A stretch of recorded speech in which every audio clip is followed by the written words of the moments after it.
Olá pessoal, tudo bem? Bom dia. Nós estamos de volta com as nossas aulas de sociologia e, como nós vimos no primeiro capítulo, nós adentramos e discutimos sobre os conceitos sociológicos, o papel da sociologia, e no capítulo segundo, nosso material do Farias Brito, nós vamos continuar fazendo a nossa reflexão sobre a sociologia e a relação entre o indivíduo e a sociedade. Nós vimos no primeiro capítulo, nós discutimos que a sociologia é a ciência da sociedade. Uma vez surgida, ela teria esse papel de estudar o indivíduo dentro da sociedade, nos diversos conceitos de suas relações, de suas interações. Então, a partir desse capítulo segundo, nós vamos ver a importância que o indivíduo ele tem na sociedade e a importância que a sociedade tem também para o indivíduo. Então, há essa relação muito forte e aí nós vamos já começando essa nossa discussão a partir de algumas afirmações feitas, entre elas, por exemplo, por alguns filósofos, como foi o caso de Aristóteles, que vai dizer que o homem nasceu necessariamente para viver em sociedade.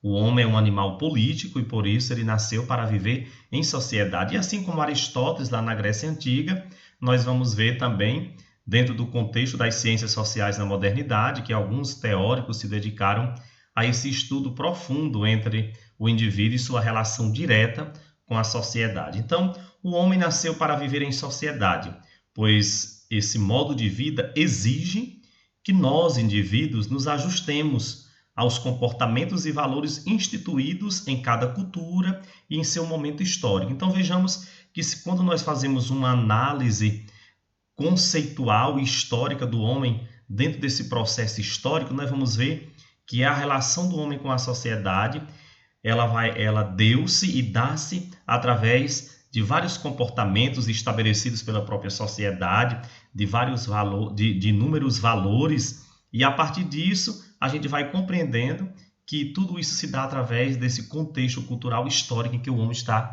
inserido dentro da sociedade.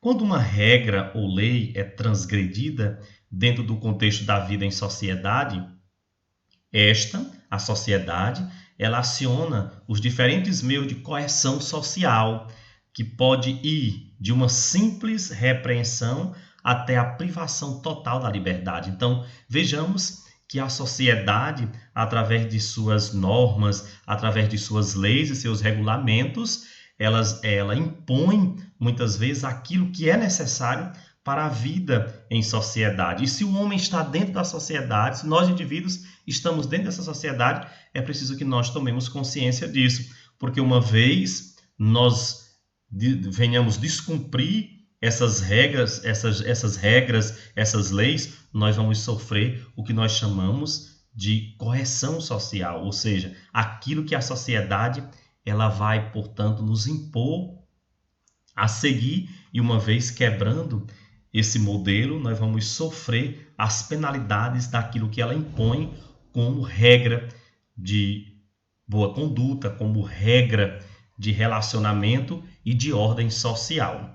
Então vejamos, chamamos de estrutura social toda forma de organização desenvolvida pelos indivíduos nas diversas maneiras de agir e pensar. Então, nós dentro da sociedade, nós vamos chamar de estrutura social toda essa forma de organização que é desenvolvida por nós, seres humanos. São as nossas maneiras de agir, de pensar, por isso que nós somos diferentes uns dos outros. E aí, dentro desse contexto, do que nós entendemos por estrutura social, nós também vamos entender dentro da sociologia, as ciências sociais nos ajudam a compreender o que nós chamamos de padrão social. E o que seria esse padrão social?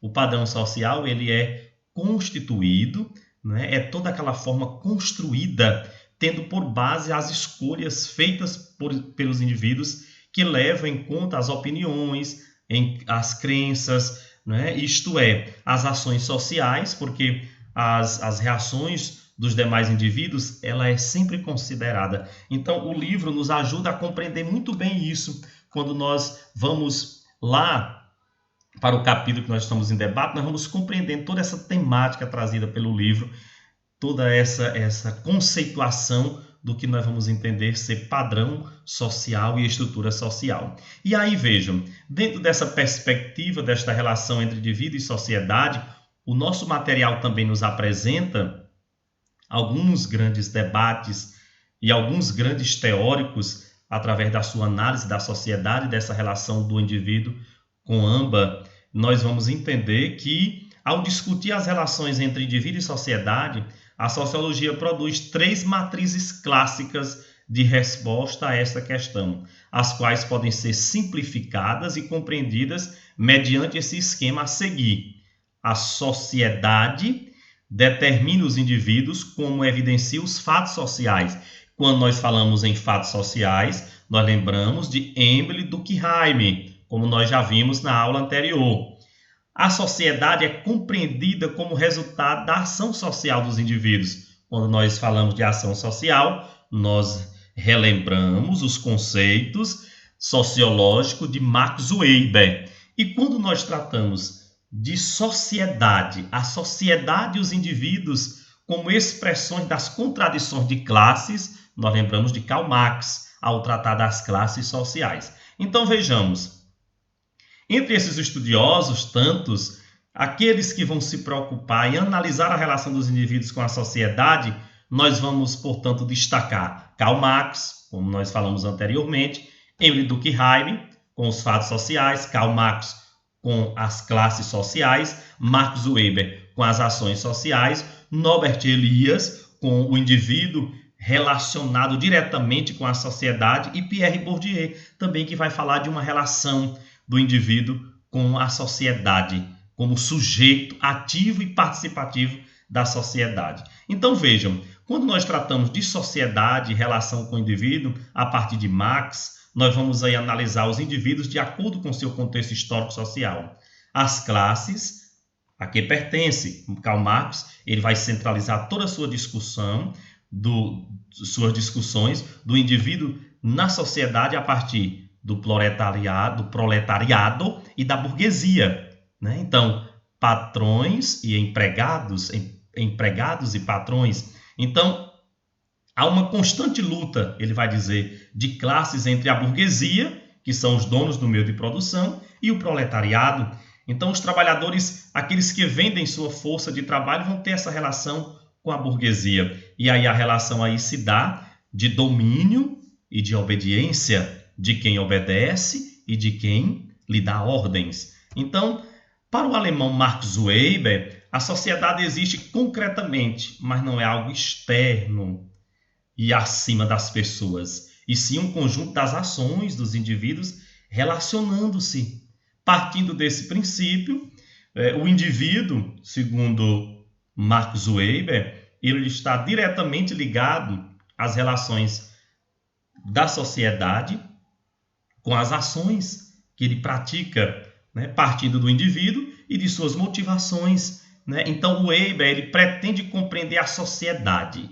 Ele pretende compreender a sociedade a partir das ações dos indivíduos, a partir das nossas relações de ações uns com os outros. Segundo o alemão Norbert Elias, em seu livro A Sociedade dos Indivíduos, né, é somente nas relações e por meio delas que os indivíduos podem possuir características humanas, como falar, pensar e amar. Veja que Norbert Elias ele fala de uma relação de indivíduo com a sociedade, mas nessa forma ativa, participativa. Ele vai dizer que a sociedade, a partir dela, o indivíduo se faz e o indivíduo faz a sociedade, através dessas características humanas, do falar, do pensar, do amar, né? Só é possível trabalhar, estudar e divertir-se em uma sociedade que tenha história, cultura e educação, e não isoladamente. Então veja que Norbert Elias ele fala de uma relação, de uma sociedade em constante relação de interação, os indivíduos com a sociedade como instrumento de socialização do indivíduo. Então vejam, segundo Bourdieu, o indivíduo constrói um hábitos próprio, né, à medida que se relaciona com pessoas de outros universos. Né? Os conceitos e valores dos indivíduos têm uma relação com o lugar em que ele ocupa na sociedade. Então vejam que Bourdieu ele já vai trazer essa relação do indivíduo com as ocupações, com a hierarquia que cada indivíduo ocupa dentro da sociedade. Não há igualdade de posições, pois se vive uma sociedade desigual, né? Então vejam que ele já traz uma conceituação, uma afirmação, uma sociedade totalmente projetada dentro do sistema capitalista. E aí, para a gente continuar a nossa discussão, pessoal, para que nós possamos ainda compreender com mais ênfase esse conteúdo muito excelente nesse livro, no capítulo 2 aqui do nosso material, eu quero convidar vocês para que a gente possa juntos fazer essa pesquisa sobre o sociólogo Norbert Elias, né, considerando suas conclusões em relação ao indivíduo e à sociedade, e vocês vão responder essas questões para a gente depois debatermos juntos na próxima aula, das páginas 311 a 315. Boa aula, bons estudos. Qualquer dúvida, nós estamos à disposição. Até a próxima.